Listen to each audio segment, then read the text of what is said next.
As we continue to move through the book of Deuteronomy, today I want to share with you a verse from chapter 18, verse 15, and this is part of a section where God is promising Moses that God will raise up a new prophet like Moses to carry on the work and the task of leadership that he has been carrying.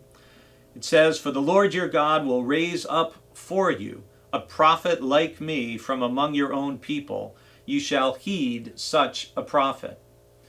We can understand why Moses would need to say these assuring words to the people.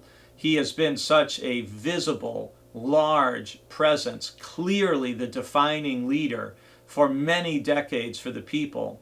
And the idea of what are things going to be like when Moses is no longer here, that is weighing on the people. And so part of what God is doing is trying to assure them, I will continue to give you an anointed leader, a prophet who will speak my words.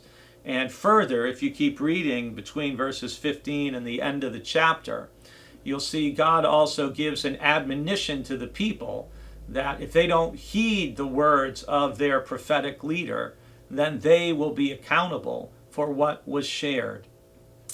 Throughout the Bible, we see this sense of who is the one who speaks powerfully for God with authority.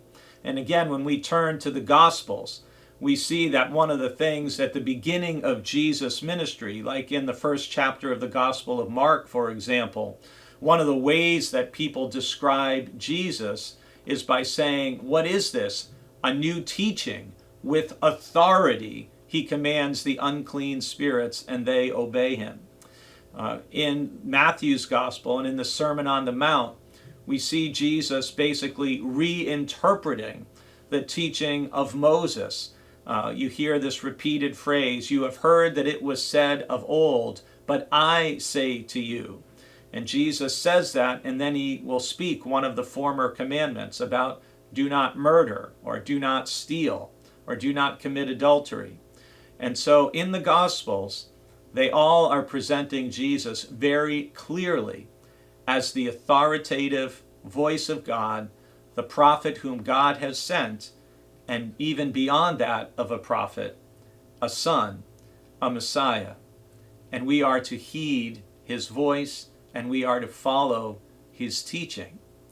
So it's interesting, again, that God frequently through the Bible will raise up a successor, raise up that voice. And whether it's Moses to Joshua, whether it's the prophet Elijah passing the mantle of his prophetic leadership to Elisha, God will always provide prophets, leaders to guide God's people forward.